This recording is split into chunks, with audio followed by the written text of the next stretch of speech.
Dashain as usual जुन किसिमले हामीले पहिले खास गरी मैले मनाउने गर्थेँ त्यही किसिमले मनाइयो। म परिवारका सदस्यहरूको बिचमा शुभकामना आदान प्रदान गर्ने कुरा, शुभेच्छा प्रकट गर्ने कुरा यस्तै गरियो। होइन, मलाई त्यस्तो मिस हुने ढङ्गहरू छैन। मैले एज युजुअल सधैँभरि जुन किसिमले गर्छु त्यही ढङ्गले नै गरेको छु होइन।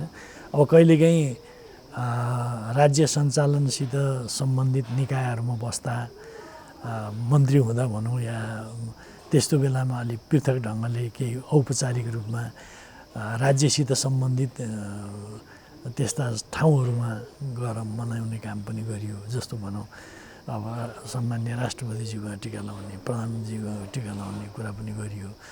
तर अरू बेला भनेको म पारिवारिक दायराभित्र त्यसैभित्र रहेर मैले मनाउने गरेको छु। कुनै तुलना त मैले गरेको छैन। तर एउटा मेरो राजनीतिक क्यारियरमा खास गरी भूमिगत बेलामा दसैँ मनाउने यो स्थिति जुर्दैन थियो। त्यसबेला हामी काम गर्दै जाँदा जनताको जुन ठाउँमा पुगेका हुन्थ्यौँ त्यही ठाउँका जनतासित दसैँको बेलामा केही अब ठाउँमा कसैले टिको पनि लगाइदिनुहुन्थ्यो, कसैले दसैँको खाना खान दिनुहुन्थ्यो। त्यसरी मनाइयो। त वर्षौँ त्यस्तो बित्यो। म 15 वर्ष जति म भूमिगत बसेँ। त भूमिगत बसेको अवधिमा प्राय मैले जनताकै बिचमा कामको सिलसिलामा जहाँ पुगिन्छ त्यही ठाउँमा चाहिँ मनाइदियो। दसैँलाई के बुझ्नुपर्छ भने कुनै धार्मिक अन्धता होइन, यो सामाजिक सद्भाव कायम गर्ने एउटा महत्त्वपूर्ण अवसर हो। यो रमाइलो गर्ने, भेटघाट गर्ने त आफ्नो ठाउँमा छ। तर यसको मर्म के हो भन्दा सामाजिक सद्भावलाई अभिवृद्धि गर्ने, सामाजिक सद्भावलाई बढाउने, सामाजिक सद्भावको जगमा हाम्रो राष्ट्रिय एकतालाई मजबुत बनाउने एउटा महत्त्वपूर्ण आधार हो।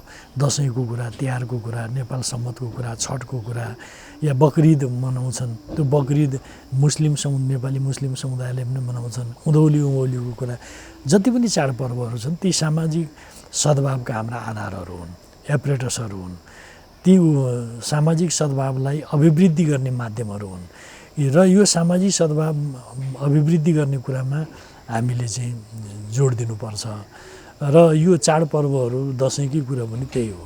दसैँ यस्तो बेला हो जुन बेला काम पनि हुँदैन, फुर्सद पनि हुँदैन। जस्तो भनौँ केही ठोस काम गरौँ भन्यो, लेख्ने पढ्ने आदि त्यो पनि हुँदैन। भेटघाट चलिराखेको हुन्छ, साथीहरू आइरहनु भएको हुन्छ, परिचितहरू आइरहनु भएको हुन्छ, आफन्तजनहरू आउनुहुन्छ, त्यहाँ समय दिनु पऱ्यो। अनि यताउता मिलाउनु पर्ने कुराहरू हुन्छन्, त्यसमा समय दियो। कुनै ठोस काम पनि देखिँदैन, फुर्सद पनि हुँदैन। वास्तवमा के हो भने यति बेला सबैभन्दा गम्भीर समस्या के हो भने जनतालाई सेवा प्रवाह गर्ने कुरा बिल्कुल कमजोर छ, बिल्कुल खतम हुँदैछ। त जनतालाई डेलिभरी दिने कुरामा कमजोर भइसकेपछि राजनीति प्रणालीको बारेमा मान्छेले के धारणा बनाउँछन्, राजनीति नेतृत्वको बारेमा के धारणा बनाउँछन्। हो त्यही एउटा बडो एउटा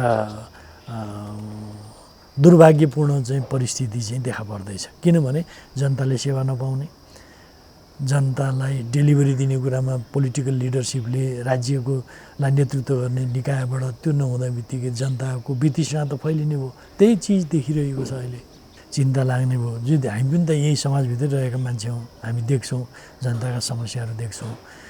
तर वास्तवमा एउटा के भने पोलिटिकल लिडरसिप, राज्यलाई नेतृत्व गर्ने निकायबाट जिम्मेवारीपूर्वक जनतालाई सेवा प्रवाह गर्ने काम भएन भने फ्रस्ट्रेसनको एउटा स्थिति जुन आउने हो त्यही देखा परिरहेछ अहिले। जुन खालको निर्वाचन प्रणालीमा हामी गएका छौँ त्यो निर्वाचन प्रणाली अन्तर्गत प्रकट हुने एउटा विसङ्गत पाटो हो यो। किनभने कुनै एउटा पार्टीले मेजोरिटी नल्याउने, मेजोरिटी नल्याइसकेपछि अनि जुन जोडघटाउको खेला हुन्छ त्यही खेला अन्तर्गत हुने। अहिले हामीले यो निर्वाचनको परिणाम आउने बित्तिकै भनेका थियौँ वास्तवमा मेजर पोलिटिकल पार्टीहरूको बिचमा ब्रोडर अन्डरस्ट्यान्डिङ हुनुपर्छ। त्यो ब्रोडर अन्डरस्ट्यान्डिङबाट यो परिणामबाट जुन खालको एउटा समस्या देखा परेको छ त्यसलाई एड्रेस गर्ने हिसाबले मेजर पोलिटिकल पार्टीहरू एक ठाउँमा आएर अगाडि बढ्नुपर्छ, कमन प्रोग्राममा स्ट्यान्ड गरेर जानुपर्छ भन्ने हामीले भन्यौँ। तर त्यो चिज त भएन। एमालेको विरुद्धमा बृहत मोर्चाबन्दीको एउटा डरलाग्दो स्थिति देखा पर्यो। त्यही मोर्चाबन्दी जो गठबन्धनको रूपमा हामी सबै बुझ्छौँ, त्यसले जुन एउटा विकृतिको वाहक बनेर भूमिका खेलिरहेको छ अहिले। हामी यति बेला सरकार बनाउने, सरकारमा जानुपर्छ भन्ने होडमा छैन। हामी आफू कन्सोलिडेटेड हुने, यसमा नेकपा एमाले वास्तवमा यो निर्वाचन प्रणालीबाट प्रकट हुने विसङ्गत परिणाम जुन छ त्यो परिणामलाई चुनौती दिने हिसाबले एमाले आफैले बहुमत प्राप्त गर्नुपर्छ। एमाले बहुमत नल्याइकन वास्तवमा देशको यो स्थिति बदल्न सकिँदैन। त्यसको लागि हामीहरू आफू सुदृढ हुनुपर्छ, विचारमा सुदृढ, सङ्गठनमा सुदृढ, नेतृत्वमा सुदृढ, हाम्रो कार्य सम्पादन गर्ने शैलीमा व्यवस्थित हुनुपर्छ। हो त्यो तयारीमा हामी लागेका छौँ। त्यस कारणले कोशी त के हो भने त्यो स्वाभाविक प्रक्रिया। यो गठबन्धन त हेर्दै जानुहोस् कुहिएर यो फतफती चाहिँ कुहिएर चाहिँ झर्नेवाला छ। यो त कोशीमा त जुन प्रकट भयो त्यो अन्यत्र पनि प्रकट हुन्छ। अब लार्जेस्ट पार्टी नेकपा एमाले थियो, तर पनि उसको सङ्ख्या नपुग्ने भयो, 1 सिट नपुग्ने भयो, 2 सिट नपुग्ने भयो। यस्तो अवस्थामा के गर्ने त भन्दा अब मध्यावधिमा जानु दुर्भाग्यपूर्ण कुरा हुन्छ। मध्यावधिमा नजाओस् र जो मुख्यमन्त्री हुनको लागि तत्पर हुनुहुन्छ आउनुहोस्, हाम्रो समर्थन छ। कि त हामीलाई दिनुहोस्, हामीलाई दिनुहुन्न भने जो तत्पर हुनुहुन्छ मुख्यमन्त्री बन्नको लागि आउनुहोस् भनेको। हामीले त प्लेन कुरा गरे हो, हामीले कुनै त्यहाँ खेला गरेकै होइन, हामीले त प्लेन कुरा गरे हो। र अहिले पनि हामी भन्छौँ अरू प्रदेशमा पनि कुरो यही हो। हामी लार्जेस्ट छौँ भनेदेखि लार्जेस्ट पार्टीले स्वाभाविक प्रक्रिया के हो भने लार्जेस्ट पार्टीले हुनु पर्यो।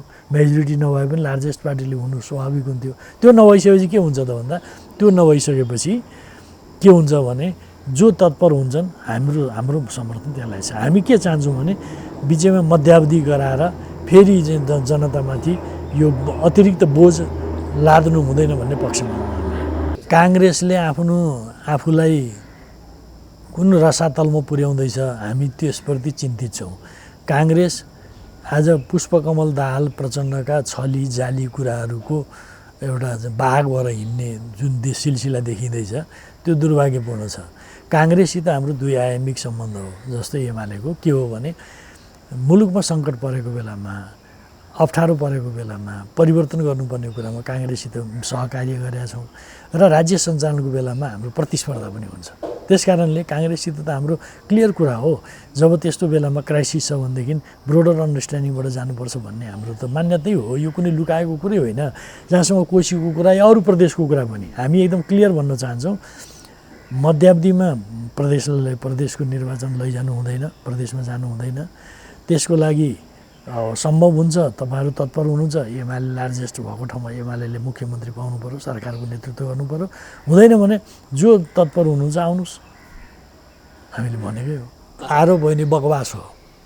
तपाईँले लानु भएको भए पनि यो बकवास हो, अरूले लाए पनि बकवास हो। कुरो के हो भने किन छटपटिनु? मैले भन्दैछु हाम्रो त घोषित कुरा के हो भने हामी आफू सुदृढ नभइकन यो क्राइसिसलाई अल्टिमेटली हामी म्यानेज गर्न सक्दैनौँ। त्यस कारणले मुलुकले यो क्राइसिसलाई म्यानेज गर्ने हो भने नेकपा एमाले मेजोरिटी ल्याउनुपर्छ। त्यसको लागि हामी आफू सुदृढ हुने अभियानमा छौँ। हामी त सत्ताको छिनाझप्टीमै छैनौँ नि, सत्ताको छिनाझप्टीमै छैनौँ। छिनाझप्टी त त्यही गठबन्धनभित्र हुँदैछ, देखिरहनु भएको छ, देख्दै हुनुहुन्छ, देख्नुहुनेछ तपाईँले। भनेपछि त त्यहाँ केही कुरै भएन। यो आफ्नै कुकर्मले फतक्क जान्छ एक दिन। जहाँसम्म अहिले गठबन्धनमा जो आबद्ध छन्, गठबन्धनमा आबद्ध भएकाहरूले कुन किसिमले भूमिका खेल्छन् हेर्दै जानुहोस्। हामी प्रमुख प्रतिपक्षले गर्ने कि हामीले त प्रब्लमहरूलाई देखाउने, जनतालाई बताउने, जनतालाई सही कुरा बताउने, सचेत गर्ने र आफ्नो तर्फबाट खबरदारी गर्ने। हामी कुनै फौज बनाएर लडाइँ गर्ने, हमला गर्ने कुरा त गर्न सक्दैनौँ। हामीले त हाम्रो कुरा भन्ने हो, हाम्रो राजनीति बुझाइलाई, हाम्रो निष्कर्षहरूलाई जनताको बिचमा पुर्याउने हो। वास्तवमा अहिलेका समस्याहरू के हुन् त्यसलाई चिन्हित गर्ने हो। हामीले गर्ने भने त यही हो नि। एमाले सरकार बनायो, एमालेको अध्यक्षले नेतृत्व गर्नुभयो, योग्यतापूर्वक भूमिका खेल्नुभयो। जुन एकता भएको थियो ऐतिहासिक र महान एकता, त्यो एकता टुट्यो। एकतामा आबद्ध भएकाहरू अलग हुन चाहे होइन। उनीहरूले के सोचेका थिए भनेदेखि अब यो कब्जा गर्न सकिन्छ एमालेलाई भन्ने थियो। त्यो कब्जा हुने स्थिति त भएन। नभइसकेपछि एकता कायम रहेन। एकता कायम नरहिसकेपछि के हो त भन्दा हामी त मेजोरिटीमा रहेनौँ। हामी त मेजोरिटीमा नरहिसकेपछि सरकारको नेतृत्व गर्ने स्थिति रहेन। त हाम्रो दोष कहाँ छ? हामी सरकारमा हुँदा हामीले नयाँ संविधान अनुरूप कानुनहरू निर्माण गर्ने कुरामा कति काम गऱ्यौँ? संरचनाहरू निर्माण गर्ने कुरामा, कार्यक्रमहरू निर्माण गर्ने कुरामा, योजनाहरू निर्माण गर्ने कुरा हामीले प्रारम्भ त गरे हो नि। प्रारम्भ गरेका थियौँ। त्यसको कार्यान्वयनको एउटा प्रक्रिया पनि अगाडि बढाएको थियो। पछिल्लो समयमा जब त्यो नभइसकेपछि बतियो। आज सबै ठाउँमा रणनीतिक महत्त्वका सडकहरू निर्माण गर्ने हाम्रो जुन कार्यक्रम थियो त्यो कहाँ पुग्यो? लठीभद्र छ। हामीले जम्मै ठाउँमा बनाउने जुन अस्पताल बनाउने कुराको प्रारम्भ गरेका थियौँ ती कहाँ गए? होइन, अब हामीले यो हुलाकी राजमार्गको जो पुरा गर्नको लागि या पूर्व पश्चिम राजमार्गलाई विस्तार गर्नको लागि जुन अभियान बनाएको थियौँ, उत्तर दक्षिण राजमार्गको कुराहरूलाई अगाडि बढाउने कुराहरू गरेका थियौँ, ती कहाँ गए भन्दाखेरि त ती त लठीभद्र छन्। होइन, आज चाहिँ अरू त छोडिदिनुहोस् न, स्वास्थ्य बिमाको कुरा कहाँ पुग्यो? त्यो त हामीले गरेका थियौँ। त्यो आज त लट्ठी सबै छ। त्यति मात्रै होइन, आज चाहिँ त्यस बेला नेकपा एमालेको नेतृत्वमा सरकार हुँदा नेपाल यो गरिब मुलुकबाट विकासोन्मुख मुलुकमा जाने एउटा त्यो त हामीले होइन, वर्ल्ड ब्याङ्कले आइएमएफले हामीलाई त त्यो ठाउँमा पुर्याएको थियो नि, मूल्याङ्कन गरेको थियो नि। आज कहाँ पुग्दैछ त भन्दाखेरि त हामीले त आफ्नो ठाउँ आफ्नो बेलामा त नेतृत्व गरेको बेला गऱ्यौँ। यही चिज हामी बताउँछौँ। वास्तवमा गर्नको लागि नेकपा एमाले मेजोरिटी ल्याएर मुलुकलाई नेतृत्व गर्नुपर्छ। हो, त्यसको लागि एमाले तयारी गर्नु पर्यो। त्यो तयारी भनेको आफूले गरेका कुराहरू जनतालाई बताउने, जनताको कुराहरू सुन्ने, विचारमा, सङ्गठनमा, नेतृत्वमा अलिक कन्सोलिडेट गर्ने र जनताको विश्वास जितेर त्यो ठाउँमा पुग्ने। कसरत किन गरिरहनु पर्यो भाइ? अब उहाँ उपनेता हुनुहुन्थ्यो, संविधान सभाको अध्यक्ष उहाँ हो, संविधान सभाको अध्यक्ष कसैले त्यहाँ सब्स्टिच्युट गर्नु परेन। उहाँको निधनपछि त्यो संविधान सभाको अध्यक्ष भन्ने चिज अब रहेन, होइन, नत्र उहाँ सधैँभरि संविधान सभाको अध्यक्ष हुनुहुन्थ्यो।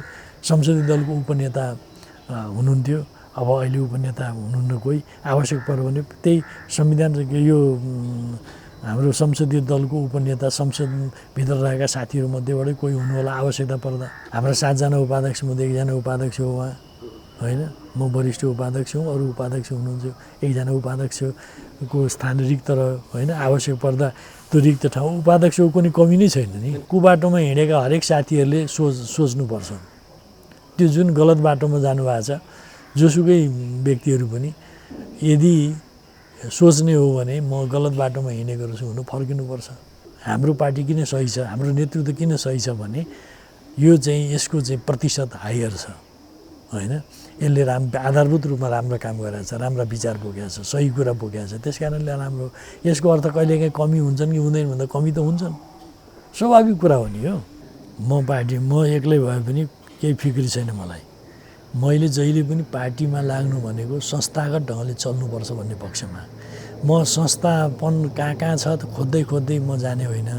मैले जे सही ठान्छु त्यो सही ठाउँमा उभिन्छु र म जहाँ उभिएको हुन्छु त्यो संस्थापन भएको हुन्छ। यो अलि कस्तो सुनिन्छ थाहा छैन, तर यसो फर्केर हेर्दा त्यही देख्छु। चाहे सिपी मैनाली नेता भएको बेलामा होस्, झलनाथ खनाल महासचिव भएको बेला होस्, मदन भण्डारी महासचिव भएको बेलामा होस्, माधव नेपाल महासचिव भएको बेलामा होस्, केपी ओली महासचिव भएको बेलामा होस्, म जहाँ उभिएँ त्यो संस्थापन भयो र संस्थापनको प्रतिरक्षा गर्नुपर्छ भन्ने मैले बुझेँ। म एक्लै भए पनि प्रतिरक्षा गर्छु। हामी त गतिमा बाँचेका पार्टी हौँ, गतिमा हाम्रो जीवन छ। त्यो भनेको के भने 3टा कुरालाई हेर्नु पर्यो। एमालेलाई पुराना पार्टी, के पुराना पार्टी जस्तो भनौँ, गौरवपूर्ण इतिहास कोसित छ, एमालेसित छ। भविष्यको मार्गचित्र कोसित छ, एमालेसित छ। त्यो मार्गचित्र पुरा गर्ने वर्तमानको कार्यक्रम र सङ्गठनात्मक संरचना कोसित छ भन्दा अरूको तुलनामा एमालेसित छ। अनि कसरी यो पुरानो पार्टी हुन्छ? जो गतिमा जीवन छ त्यो कसरी पुरानो हुन्छ? गतिहीनहरू जसको गौरवपूर्ण इतिहास पनि छैन, जसको भविष्यको मार्गचित्र पनि छैन, जसको अहिले सङ्गठनात्मक संरचना पनि छैन, असन्तुष्टिमा आगो सल्काएर रोटी सेक्न चाहनेहरूको भविष्य कसो हुन्छ? नयाँ पार्टीहरू आउनु कुरा बहुदलीय प्रणालीमा नयाँ पार्टीहरू आउने कुरालाई अस्वाभाविक मान्नुहुन्न, स्वाभाविक हो। म त स्वागत गर्न चाहन्छु। तर जनताको विश्वास जितेर योग्यता र क्षमता देखाएर प्रतिस्पर्धामा श्रेष्ठता हासिल गर्नु पर्यो। असन्तुष्टिमा आगो सल्काउने मात्रै होइन, के जहाँ असन्तुष्टि छ त्यहाँ आगो सल्काएर चाहिँ आफ्नो रोटी सेक्न खोजेर मात्रै हुँदैन। मैले भने नेकपा एमाले किन गर्व गर्छ, नेकपा एमालेको पङ्क्तिले किन शिर ठाडो पार्छ भन्दा यो गौरवपूर्ण इतिहासको जगमा उभिएको पार्टी हो, भविष्यको सुस्पष्ट मार्गचित्र बोकेको पार्टी हो र त्यो मार्गचित्र प्राप्त गर्नको लागि सङ्गठनात्मक संरचना र यति बेलाको ठोस कार्यक्रम के हुनुपर्छ भनेर बोल्न सक्ने पार्टी हो। भनेपछि कसरी पुरानो पार्टी हो?